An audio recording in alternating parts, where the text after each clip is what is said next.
Hello and अस्सलाम वालेकुम। उमर चीमा के साथ मैं हूं Ejaz Syed. Program talk shock में आज के टॉक शॉक में हम तीन अहम मौज़ूआत पर बात करेंगे। सबसे पहले हम बात करेंगे कि इमरान खान मुतालबा करते हैं इलेक्शन इलेक्शन इलेक्शन। क्या फ़ौजी क़यादत इंतखाबात चाहती है या चाहती थी? अगर चाहती थी तो कब चाहती थी? और इसी के साथ लिंक्ड है ज़मनी तौर पे कि अटॉर्नी जनरल ऑफ पाकिस्तान ने भी इस्तीफ़ा दे दिया है। कौन नया अटॉर्नी जनरल आ रहा है या इस्तीफ़ा क्यों दिया गया है? नंबर पहले हम ये बात करेंगे। फिर हम बात करेंगे कि पाकिस्तान के एक दफ़ाई वफ़द ने बड़ी खामोशी से कहूँगा कि भारत में दिल्ली में एक इजलास में शिरकत की है। वो वफ़द क्यों गया था, कौन था दफ़ाई वफ़द के अरकान में, कौन लोग थे, वो क्या बात है, इसके ऊपर बात करेंगे। और तीसरे नंबर पे हम बात करेंगे कि हमने आपको बताया था कि एक अरब मुल्क के सफारतकार ने खातून के साथ ज़्यादती मुबैना तौर पर की है। उस वाले से क्या बात हुई है, क्या अपडेट है? इसी चैनल पे हमने आपको सबसे पहले ये खबर दी थी, उसकी अपडेट्स हम आपसे शेयर करेंगे। उमर चीमा पे के साथ चलते हैं। चीमा साहब, अब इमरान खान मुतालबा कर रहे हैं कि इलेक्शन हो जाए। फ़ौज ने अदालत में बता दिया, इलेक्शन कमीशन में बता दिया कि जी हमारे पास तो बंदे नहीं है। अच्छा, बाकी इदारों ने बता दिए। तो फ़ौज किसी वक्त चाहती थी कि इलेक्शन हो जाए या फ़ौज की थ्रू आउट ओपिनियन ये है कि इलेक्शन ना हो? नहीं, मेरे ख्याल ये तो कोई एक फ़ौज अगर चाहे भी तो ऐसा मुमकिन ही नहीं है कि वो चाहें कि इलेक्शन ना हो। ये है कि इलेक्शन को लेट कर सकते हैं। हाँ, ये ज़रूर है कि जब ये नो कॉन्फिडेंस की मोशन आई, जिसको इमरान खान रजीम चेंज का नाम देते हैं, तो ये एक आम तासर तो ये है कि फ़ौज उस टाइम चाहती थी कि जो पीडीएम की गवर्नमेंट है ये 1 साल ये मुकम्मल करे, ये पार्लियामेंट की टर्म मुकम्मल हो। ठीक है, फ़ौज चाहती थी। फ़ौज चाहती थी, ये एक तासर है। ठीक। ठीक है। अच्छा एजाज़, वैसे ये है कि हम वैसे पहले भी इस पर बात की है, लेकिन आज मुझे इस पर बात करने की ज़रूरत इसलिए पेश आ रही है। वो जो हमारे एक सहाफ़ी दोस्त हैं शाहिद मितला, वो कोई जनरल बाजवा से मिल के आए हैं और उन्होंने अभी उनकी कोई दूसरी किस्त शाया हुई है। तो उसमें उन्होंने कहा कि कोई इसी वाले से कि ये तय हो रहा था कि शहबाज शरीफ रिज़ाइन कर दें और इलेक्शन हो जाए, लेकिन वो नहीं हुए। तो उसकी क्या बैकग्राउंड थी? मेरा ख्याल है कि ये जो चीज़ है, अब असल में ना एजाज़ तकसीम इतनी है कि लोग अपनी अपनी मर्ज़ी का सच सुनना चाहते हैं। कोई इस चीज़ में इंटरेस्टेड नहीं है कि हकायक थे क्या। ठीक है। तो उस टाइम की जो बात है ना, जब आपको याद होगा कि जब कासिम सूरी ने रूलिंग दी थी और मामला सुप्रीम कोर्ट में चला गया 3 था अप्रैल को। 3 अप्रैल को, कि जब उन्होंने तकरीबन तमाम जो अपोजिशन है उसको गद्दार ही डिक्लेयर कर दिया था और उन्होंने कहा जी कि ये नहीं हो सकता, और उधर से सदर ने असम्बलियाँ भी तहलील कर दी और मामला जो है वो सुप्रीम कोर्ट में चला गया और था। सुप्रीम कोर्ट ने 7 अप्रैल को अपना फैसला दिया था कि ये जो रूलिंग थी कासिम सूरी साहब की वो गैर आइनी है। लेकिन हैरान कुन बात यह है कि वो गैर आइनी सुप्रीम कोर्ट ने उमर अता बंदयाल साहब की जो सुप्रीम कोर्ट है उसने करार दिया था, लेकिन किसी के खिलाफ कोई एक्शन की बात नहीं की थी। एक्शन की बात नहीं जिन्होंने हुई। आइन की वायलेशन की हम्म। थी कोई एक्शन की बात नहीं की थी। लेकिन इसमें एक और बात बड़ी अहम है चीमा साहब, वो बात आपकी बात में ऐड करता जाऊं कि इसमें उस वक्त के जो सेक्रेटरी नेशनल असम्बली थे और उस वक्त के एडिशनल सेक्रेटरी नेशनल असम्बली और जो नेशनल असम्बली की हायरार्की थी जॉइंट सेक्रेटरी तक, इन तमाम लोगों ने कासिम सूरी साहब को और स्पीकर असद कैसर को कहा था। असद कैसर तो चले गए थे, उन्होंने रिफ्यूज़ कर दिया था। कासिम सूरी साहब को उन्होंने मशवरा दिया था और कहा था कि ये गैर आइनी इकदाम है, ये गैर आइनी रूलिंग है जो आप देंगे, ऐसा ना करें। तो जो आमतौर पर ब्यूरोक्रेसी को हम कोसते भी हैं, उनको बुरा भला भी बाज़ औक़ात कहते हैं, लेकिन जो अच्छी बात किसी ने अगर कही हुई है वो भी रिकॉर्ड पे आनी चाहिए। हाँ, और मेरे ख्याल है कि वो रिकॉर्ड पे लाना उनके लिए इसलिए भी ज़रूरी था कि वो ये सोच रहे थे कि शायद को बड़ा सीरियस एक्शन होगा और उसमें हम भी काबू आ सकते हैं। अब ये है कि आपको याद होगा कि उस टाइम सुप्रीम कोर्ट बार बार इलेक्शन कमीशन से भी पूछ रही थी कि क्यों इलेक्शन क्यों ना करा दिए जाएं। अच्छा, जो मेरी इन्फॉर्मेशन है उसके मुताबिक उस टाइम जो हमारी इस्टेब्लिशमेंट है, उन्होंने भी इलेक्शन कमीशन को कहा कि अगर सुप्रीम कोर्ट आपको इलेक्शन के बारे में कहे कि जो फ्रेश इलेक्शन है तो आप हाँ कर दीजिएगा। इलेक्शन कमीशन जो है, यानी चीफ इलेक्शन कमिश्नर जो हैं, उन्होंने हाँ नहीं की, उन्होंने ना की। और उसकी वजह जो उन्होंने बयान की, उन्होंने कहा जी कि हमारी अभी हदबंदियाँ होनी हैं और हदबंदियों की जो उसमें ताहीर हुई है वो पीटीआई की गवर्नमेंट की वजह से हुई है, क्योंकि हम उनको 1 साल से कह रहे थे हदबंदियाँ कर लें, इलेक्शन करीब आ रहे हैं और ये हमारी एक आइनी तकाजा है कि हमने जो नए इलेक्शन है वो हदबंदियों के बगैर हम करा नहीं सकते। लिहाजा उन्होंने जाके जब सुप्रीम कोर्ट में ना कर दी तो इलेक्शन नहीं हुए। एक तो अच्छा, ये वो टाइम था एजाज कि जिसमें जनरल बाजवा, जिसमें इमरान खान और जिसमें नवाज शरीफ, यानी कि तीनों मुख्तलिफ वजूहात की बुनियाद पे इस बात पर मुतफिक थे कि नए इलेक्शन हो जाने चाहिए। नवाज शरीफ को ये था कि उस टाइम उनकी जो एक पॉपुलैरिटी लेवल है वो इतना था, उन्हें लगता था कि हम इलेक्शन जीत सकते हैं, क्योंकि उससे पहले जनवरी में एक सर्वे हुआ तो जिसमें पंजाब में नून लीग जो है वो लीडिंग पार्टी थी। तो उनका ये ख्याल था कि अगर हम इलेक्शन अभी करा लेते हैं तो बेहतर होगा, अदरवाइज़ हम जो है ना वो फंसते जाएंगे। इमरान खान जो है वो इसलिए चाह रहे थे कि मैं अभी नया नया निकला हूँ और मेरी बात मानी जा रही है और मैं मेरा एक ग्रीवेंस का थीसिस है कि मैं विक्टिम हूँ, तो मैं अपनी पॉपुलैरिटी रीगेन करके मैं इलेक्शन जीत सकता हूँ। जनरल बाजवा जो हैं उनको ये था कि ये कालिक जो है हमारे मुंह पे ना आ जाए, तो लिहाजा अगर ये दोनों साइड जो हैं वो एग्री कर रही हैं तो इलेक्शन हमें करानी चाहिए, हमें कोई इसमें कोई मजायका नहीं है। लेकिन पहली जो अटैम्प्ट है वो इलेक्शन कमीशन की वजह से नाकाम होगी। दूसरी अटैम्प्ट फिर ये थी कि शहबाज शरीफ जो हैं वो रिज़ाइन कर दें। मई 18 को ये तय हुआ कि शहबाज शरीफ रिज़ाइन कर दें। शहबाज शरीफ साहब जो हैं उनको वजारत उज़्मा का एक नया नया मज़ा आना शुरू हुआ था, जिसका वो काफ़ी देर से मुंतज़िर थे। तो लेकिन यह है कि वो डबल माइंडेड थे, कोई असर्टिव इसलिए नहीं थे कि नवाज शरीफ जो हैं उन्होंने कहा कि नहीं पुत्र इलेक्शन कराने ने, ठीक है। तो लेकिन जो नवाज शरीफ के लिए, शहबाज शरीफ के लिए एक गुड न्यूज़ बनी जब ये तय हो गया जी कि उन्होंने रिज़ाइन कर देना 18 मई को। तो उस दौरान ये जो पता चला जी कि जो आईएमएफ है, आईएमएफ के डेलीगेशन, DGISI नदीम अंजुम हाँ आए। हाँ, उन्होंने मैं इसको थोड़ा और वो कॉन्टेक्चुअलाइज कर दूंगा, अगर आप इजाज़त दें तो। नहीं, कोई इजाज़त नहीं है अच्छा मुझे। चले, ठीक है, हाँ ठीक है, आप जारी रखें। चलें, आप नहीं, मैं करें। ये कह रहा हूँ कि जो इसमें अहम बात यह है कि शहबाज शरीफ साहब जनरल बाजवा के घर गए पिंडी, ठीक है। और वहाँ पर इन्होंने बताया कि जी हम तो रिज़ाइन कर रहे हैं, और वहाँ पे ही जनरल नदीम अंजम आए। यानी कि आप देखें कि प्राइम मिनिस्टर ऑफ पाकिस्तान वो आर्मी चीफ के घर जा रहे हैं और वहाँ पे उनको कहते हैं कि जी हम तो रिज़ाइन करने लगे। फिर वहाँ पे नदीम अंजम साहब उसकी वजह ये थी आ ना कि गए वो उधर से नवाज शरीफ को मिल के आए थे जी और उधर चीज़ें को तय हुई थी इस जी। हवाले से। तो इन्होंने, नदीम अंजम साहब ने बताया कि जी अगर आप रिज़ाइन कर देंगे तो IMF तो हमसे बात ही नहीं करेगा, पाकिस्तान तो डिफ़ॉल्ट होने जा रहा है, ठीक है।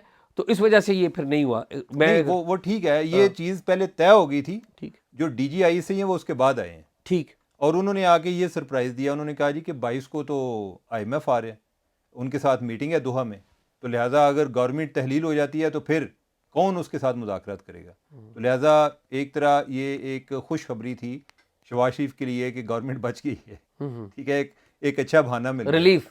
अच्छा, जब 22 मई गुजरी कि IMF के साथ मुज़ाकरात जो होने थे वो हो गए, आगे फिर इमरान खान जो है उन्होंने कहा जी कि मैंने लॉन्ग मार्च करना है। 25 मई को मैं आ रहा हूँ। 25 मई का उन्होंने ऐलान नहीं किया। हाँ वो ऐलान जो है ना तारीख को अपने पास उन्होंने रखा, या शायद कोई 2-4 लोग होंगे कि जिनको बताया। हाँ उस दौरान जो ये हमारी इस्टेब्लिशमेंट है ये उनकी मिन्नतें कर रही थी कि भाई आप लॉन्ग मार्च ना करें, अगर आप लॉन्ग मार्च करते हैं तो गवर्नमेंट कहती है कि इसका मतलब है कि हम इसके लॉन्ग मार्च से घबरा कर हम असम्बलियाँ तोड़ रहे हैं, तो लिहाजा अगर ये लॉन्ग मार्च नहीं करते तो हम असम्बलियाँ तोड़ देंगे। ठीक। ठीक है। लेकिन इमरान खान जो है उन्होंने इस पे खामोशी इख्तियार की, उन्होंने अपनी डेट नहीं बताई। मेरे ख्याल है कोई 22 या 23 थी। कोई 23-24 को उन्होंने बताया जी के, और उसकी वजह है ना, आप देखें कि लाहौर में भी और बाकी जगहों पे इनके लोगों की तैयारी भी इसलिए नहीं थी कि उन्हें एग्जैक्ट डेट का भी नहीं पता था कि हमने जाना कब है। ठीक है। तो जब वो लॉन्ग मार्च की वजह से फिर एक दफ़ा असम्बलियों की तहलील का अमल मुतासर हुआ, तो उसके बाद जो है फिर वो कहते हैं ना कि बाकी फिर हिस्ट्री है। बाकी फिर ये है कि PDM गवर्नमेंट जो है वो फंसती नहीं, और की। फिर उस वक्त जो PDM की गवर्नमेंट है उसने भी ये कहा कि हम अब इलेक्शन इसलिए नहीं करवाएंगे कि अब इमरान खान ने लॉन्ग मार्च का ऐलान कर दिया है। अगर हमने अब इलेक्शन करवाए तो उसका मतलब ये होगा कि इमरान खान साहब ये नैरेटिव लेंगे कि मैंने इन्हें इलेक्शन करवाने पर मजबूर कर दिया। तो बेसिकली इमरान खान साहब की शायद ये पोलिटिकली एक गलत चाल कह लें या सियासी गलती थी। नहीं, ओवरऑल तो अभी उनको फायदा ही उनके ही हो रहा है ना, नहीं, PDM को नुकसान हो रहा है। अभी तो हो रहा है ना, लेकिन मुतालबा अगर अच्छा एजाज, ये जो हमने 3 पॉइंट्स बयान किए हैं, इससे पहले भी इवन कि आपको याद होगा जो कामरा की मीटिंग थी जिसका इमरान खान भी हवाला देते हैं, ठीक, उसमें इन्होंने जनरल बाजवा से बात की थी जी कि आप जो है इनको रोकें, तो उन्होंने कहा जी कि मैं रोक नहीं सकता, लेकिन ये है कि मैं आपको इकट्ठे बिठा सकता हूँ। पीटीआई जो है वो इस चीज़ पर तैयार हो गई थी, इमरान खान इस चीज़ पर तैयार हो गए थे कि मैं अगर ये अदम एतमाद की तहरीक वापस लेते हैं तो मैं असम्बली डिज़ाल्व कर देता हूँ, तहलील कर देता हूँ। और ये पैगाम जो है इस्टेब्लिशमेंट को भी लगा जी कि ठीक है, पैगाम तो सही है, तो ये मेरे ख्याल दूसरे भी मान जाएंगे। तो वो जो एक मशहूर ज़माना एक मीटिंग हुई थी इधर इनके जो मारगला रोड पे जो आईएसआई का मेस है, उधर जो मीटिंग हुई थी जिसमें जनरल बाजवा और डीजी आईएसआई भी गए थे, और उधर शहबाज शरीफ भी थे, बिलावल भुट्टो भी थे, आसिफ जरदारी भी थे, मौलाना फजल रहमान भी थे। तो उन्होंने जाके ये प्रपोजल या पैगाम जो है पीटीआई का उनको भी दिया कि भाई वो कह रहे हैं कि हम असम्बली डिज़ाल्व करने को तैयार हैं अगर आप अदम एतमाद की तहरीक वापस ले लेते हैं। और चीमा साहब, उस मीटिंग में जहाँ तक मेरी मालूमात है, उस मीटिंग में जो पीपल्स पार्टी के बिलावल भुट्टो जरदारी हैं, इनकी और जनरल बाजवा की तलखी हो गई थी तलखी मीटिंग हो गई में, थी। क्योंकि बिलावल ने कहा था कि हम फिर बाहर पब्लिक में जाएंगे और कहेंगे कि आप हम पर दबाव डाल रहे हैं कि इलेक्शन करवाएं। मतलब बिलावल जो है वो जो है उनकी गर्मी सर्दी हो गई थी, और फिर जो आर्मी चीफ हैं ये बैकफुट पे गए बाजवा साहब, और फिर ज़ाहिर खाली हाथ ये गए इमरान खान साहब के पास। अच्छा, अब तो ये है कि ये तब की बातें हैं कि उस टाइम कैसे हुआ। ये जो एक आम तासर है कि ये चाहते थे, इस्टेब्लिशमेंट भी चाहती थी कि ये साल मुकम्मल करें, हमारे पास कम अज़ कम ऐसी इन्फॉर्मेशन नहीं है। इवन वो लोग के कोई जो गवर्नमेंट में है, कोई इस बारे में कोई तसल्ली बख्श जवाब नहीं देता कि किस तरह या कौन चाहता था। ठीक है, ये वो, लेकिन ये फैक्ट्स हैं कि जो हमने 3-4 बयान किए कि किस किस तरह एक इंतखाबात तब कराने की कोशिश हुई जो कि नाकाम हुई। अब जो दूसरा है कि अभी क्या होगा, ठीक है, अभी दोबारा इलेक्शन वाली बात तो अब भी हो रही है। तो आज आपको पता है कि अटार्नी जनरल जो है उन्होंने भी रिजाइन कर दिया जी। अच्छा, अटार्नी जनरल के रिजाइन का भी एक सबब है कि वो अब चूंकि ये केस जो है वो उधर सुप्रीम कोर्ट में जाना है, सुप्रीम कोर्ट में जब केस जाना है तो अटार्नी जनरल पहले कह चुके हैं जी कि मेरे ख्याल के इलेक्शन होने चाहिए, तो वो कहते हैं जी कि मैं इसके खिलाफ पोजीशन नहीं ले सकता। अब अगर वो उसके खिलाफ पोजीशन नहीं ले सकते तो वो फिर किसके खिलाफ पोजीशन लेंगे, क्योंकि ये पोजीशन गवर्नमेंट के खिलाफ जाएगी। अभी तो जो एक पंचिंग बैग जो है इस टाइम इलेक्शन कमीशन बना हुआ है ना, लेकिन ये है कि इलेक्शन कमीशन को आपने बताना है कि इलेक्शन इस तरह से हो सकते थे, आपने क्यों डिले किए, आपने ये जवाब देना है ना कि भाई आर्गुमेंट तो ये, हाँ दलील हाँ, तो यही देनी। तो वो ऐसी बात है नहीं, क्योंकि अभी उन्होंने कैबिनेट के जरिए भी जो एक मौक़िफ़ है वजारत दिफा का, वजारत ख़जाना का, कि ना हम फ़ौज फ्राहम कर सकते हैं ना ही हम पैसे दे सकते हैं, तो ये तो गवर्नमेंट का मौक़िफ़ है। इस मौक़िफ़ को अब अटार्नी जनरल जो है वो गवर्नमेंट का नुमाइंदा है, तो उसने जब डिफेंड करना है वो डिफेंड करने को तैयार नहीं, तो उन्होंने कहा कि भाईजान तुसी फिर कार चले जाओ, ठीक है, हम कोई और बंदा ले आते हैं। तो अब जो है वो पंजाब से वो मंसूर अवान जो है उनको लेकर आए हैं। अब वो पता नहीं वो कौन सा मौक़िफ़ इख्तियार करते हैं, क्या होता है इस पर। तो अब इस्टेब्लिशमेंट इलेक्शन कितनी देर रोक सकती है, मुझे तो एजाज वो ज़्यादा बेयकीनी है, यानी कि मैं फ्रेंकली कोई ज़्यादा को गैस गेम करने की पोजीशन में नहीं हूँ। यही है कि अब ऐसी रस्साकशी चल रही है ना कि जिसमें इमरान खान का दिल करता है कि कल इलेक्शन हो जाए और गवर्नमेंट का दिल करता है कि कभी ना हो, ठीक है, ये वाली सूरत हाल है। और इस्टेब्लिशमेंट जो है वो इस टाइम गवर्नमेंट की कश्ती में सवार है। तो चीज़ें जिस तरह हमने पहले बात की कि तहरीक अदम एतमाद के दौरान ही इस्टेब्लिशमेंट के हाथ से निकल रही थी, और ये जो 3-4 हमने एग्जाम्पल दिए हैं इंफॉर्मेशन बेस, उसमें वो चीज़ साबित हो रही है कि वो भी उस टाइम जो चाह रहे थे वो उनसे हो नहीं रहा था। आगे जाके क्या होगा अगर अदालत उनके साथ नहीं चलती, अदालत एजाज जब साथ होती है ना, फिर अदालत खुद ही कोई ना कोई जवाब तलाश कर लेती है। आपको पता है कि पहले जब पंजाब असम्बली के उधर लीडर ऑफ द हाउस का इलेक्शन था तो 63A की अदालत ने खुद तशरीह कर ली, ठीक है, कि जी वो जो लोग हैं जो अपनी पार्टी को वोट नहीं देंगे उनका वोट काउंट नहीं होगा। अब आइन में कोई ऐसी बात नहीं लिखी हुई। अदालत जो है वो पछताती है या वो अपने फैसले का दिफा करती है, लेकिन उसको अपना फैसला बदलने में प्रॉब्लम आ रहा है कि वो किस तरह बदले। लेकिन और एक बड़ी उन्होंने भी एक गलत प्रेसिडेंट सेट किया था। अब जो इलेक्शन मुलतवी हुए हैं तो ये भी एक जो है कोई एक अच्छा कोई काबिल तहसीन तो बात नहीं है ना, यानी कि ये प्रेसिडेंट भी कायम हाँ, नहीं हुई। यानी कि कोई एक इसको हम एग्जाम्पल आप वजूहात जितनी भी बयान कर लें कोई अच्छी मिसाल तो ठीक है, नहीं। लेकिन यह है कि इसका दिफा करना बहुत मुश्किल हो जाता है, क्योंकि फिर ये होता है कि दूसरी साइड से भी आर्गूमेंट होता है जी कि कासिम सूरी भी ठीक था, फलां ने अगर आइन की खिलाफ वर्जी की थी वो भी ठीक था।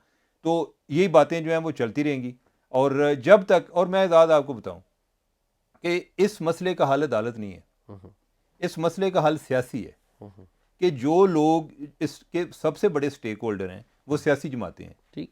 एक जमात है वो चाहती है इलेक्शन हो, दूसरी जमातें चाहती हैं कि इलेक्शन ना हो। वो बिल्कुल। गवर्नमेंट में है तो वो अपने गवर्नमेंट के वसाइल इस्तेमाल करके हुए उसके इल्तवा को यकीनी बना रहे हैं। ठीक है, तो जब तक इनका आपस में किसी लेवल पर कोई इतफाक नहीं होता, अदालत कोई बहुत ज़्यादा किरदार नहीं अदा कर सकती। और मैं उसको बड़े इंटरेस्ट के साथ देख रहा हूँ, यानी कि मैं कहता हूँ कि अल्लाह करे कि अब जो है अदालत इनकी पीटीआई की पिटीशन ले इलेक्शन कमीशन पर, तो फिर हम देखते हैं कि अदालत क्या कौन सा ऐसा नया अछूता फार्मूला देगी कि जिसके तहत जब एग्जेक्टिव आपके साथ कोऑपरेट नहीं कर रहा तो आप इलेक्शन कराएंगे, कैसे कराएंगे, ये वक्त बताएगा कि अदालत जो है वो उसके पास कौन सी ऐसी जादू की छिड़ी है कि जिसको वो इस्तेमाल करेंगे। आगे चले मेरे ख्याल में। चलें, आगे मौजू है हमारा हिंदुस्तान में जो हमारा वफद गया है। हाँ वो आप वही बताएं। जी हाँ, वो मैं बताता हूँ। चीमा साहब, हम काफ़ी देर से ट्रैक कर रहे हैं शंघाई ताउन तंजीम का इजलास हो रहे हैं भारत में, और पिछले दिनों एक आध इवेंट में पाकिस्तान नहीं भी गया जिस पे बड़ी बातें हुई। लेकिन बहुत ज़्यादा तवक्कुआत हैं पाकिस्तान के वज़ीर ख़ारजा से बिलावल भुट्टो से, और पाकिस्तान के वज़ीर दिफा ख्वाजा आसिफ से, उनको भी इन्विटेशन आए हुए हैं कि वो जाएँ। और फ़ॉरेन ऑफिस जो है अभी वो कोई बात बताने की पोजीशन में नहीं है। लेकिन जिस तरह से उम्मीद बिल्ट हो रही है, मैं आपको एक खुश आइंद खबर बताता हूँ। आज खुशखबरी है आपके पास? खुशखबरी है बिल्कुल।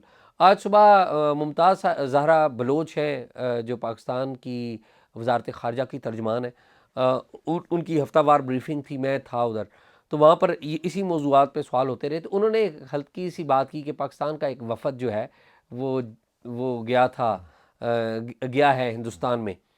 तो मैंने उसकी तलाश की, तो पता ये चला कि जो SCO है, यानी कि शंघाई काउंसिल, जो शंघाई कोऑपरेशन ऑर्गेनाइजेशन है, शंघाई ताउन की तंजीम, इसके डिफेंस मिनिस्टर्स हैं, उनकी काउंसिल है, जिसका जॉइंट वर्किंग ग्रुप है। यानी ठीक है इस तंजीम के जो रुकन ममालिक हैं उनके जो डिफेंस मिनिस्टर हैं। जी, रुकन ममालिक के वज़राए दिफा की एक जॉइंट वर्किंग काउंसिल है। उसका इजलास 23 मार्च को वो मुनक़द हुआ है दिल्ली में, और उसमें शिरकत के लिए पाकिस्तान आर्मी के जो 3 ऑफिसर्स हैं, सीनियर ऑफिसर्स, वो गए थे हिंदुस्तान। आज 24 मार्च को वो पाकिस्तान में वापस आ गए। इन्होंने वहाँ पर, और ये जॉइंट वर्किंग काउंसिल क्या करती है चीमा साहब, जॉइंट वर्किंग काउंसिल ये होती है कि जब वज़राए दिफा ने मिलना होता है तो उससे पहले वो वज़राए दिफा का एजेंडा तय करती है कि जी ये एजेंडा क्या होगा इस तंजीम का, कौन क्या बात करेगा। तो सारे जिसे कहते हैं ना कि अपनी अपनी इनपुट देते हैं। तो ये छोटी सी डेवलपमेंट है, लेकिन मैं ये एक्सपेक्ट ये कर रहा हूँ कि ये एक्चुअली एक साइन है कि वज़ीर दिफा ख्वाजा आसिफ जो है वो भारत जाएंगे। ये इस बात की साइन है। वी विश के ऐसा ही हो, वज़ीर ख़ारजा भी जाएं, वज़ीर दिफा भी जाएं। तो मेरी तो ये भी ख्वाहिश है कि आप भी जाएं चीमा साहब, मेरी भी बड़ी ख्वाहिश है, आपकी नहीं ताकि मेरी। आप देखें कि वो मुल्की मफादात का किस हद तक ख्याल रखते हैं। नहीं, मुल्की मफादात का चीमा साहब, मुझे किसी भी लीडर के ऊपर कोई डाउट नहीं है कि मुल्की मफादात का ख्याल नहीं रखता कोई, चाहे हमारा सिविलियन लीडर हो, और हमारे बदकिस्मती कह लिए कि हमारे मुल्क पे ज़ाहिर एक फ़ौजी हुक्मरान भी तो रहे हैं। एक हकीकत तो है कि वो रहे।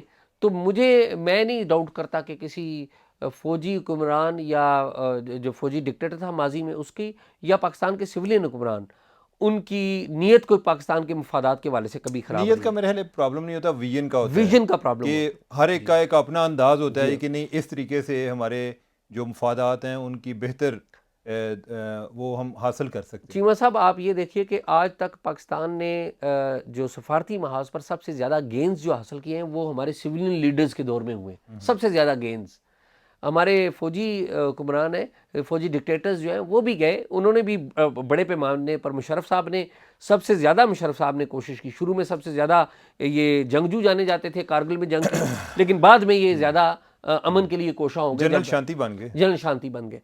तो लेकिन वो अलग बात है कि जनरल मुशर्रफ का जो कॉम्पोजिट डायलॉग शुरू किया हुआ था वाजपेयी साहब के साथ, जो भारतीय प्राइम मिनिस्टर थे, वो एक पाकिस्तान में जो 2007 का क्राइसिस था, इफ्तिखार मोहम्मद चौधरी का, चीफ जस्टिस का, जो कि मुशर्रफ साहब के खिलाफ एक तहरीक बन गई, उसकी वजह से वो आगे नहीं बढ़ सका। और फिर 2008 में मुंबई अटैक्स हो गए उधर भारत में, तो वो बिल्कुल ही काम ख़त्म हो गया।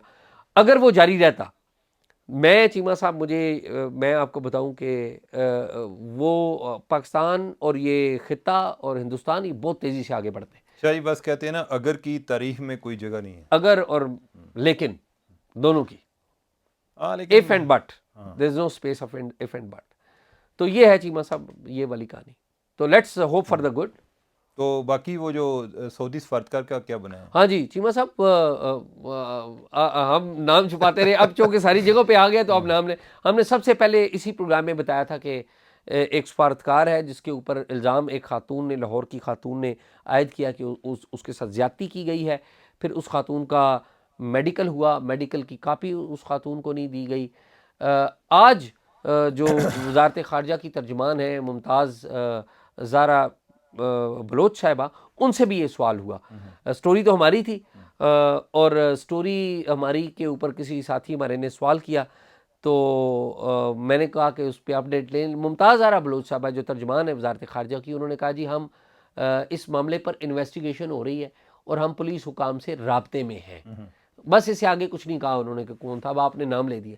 खैर अगली बात ये हुई कि मैंने चेक किया कि वो क्या सूरत हाल है। तो उनके जो वकील हैं परवेज़ भट्टी साहब, उन्होंने बताया कि जी बड़ी शदीद उस खातून को दबाव में डाला जा रहा है। उस खातून के लाहौर का जो घर है वहाँ पर कोई हसन और मुजतबा नाम के कुछ लोग हैं, वो आते हैं और वो आके उन्होंने कोई धमकियाँ लगाई हैं घर वालों को। खातून जो है वो रूपोश है। खातून के हवाले से जो वकील है वो ख़ुद बड़ा परेशान है। खातून बता रही है कि उसको भी बड़ी दबाव डालते हैं। खातून ने अपने मोबाइल बंद कर दिए हुए हैं, वो अपने जो सोशल मीडिया अकाउंट्स इस्तेमाल करती थी वो बंद कर दिए हुए हैं। तो खातून बड़ी परेशान है।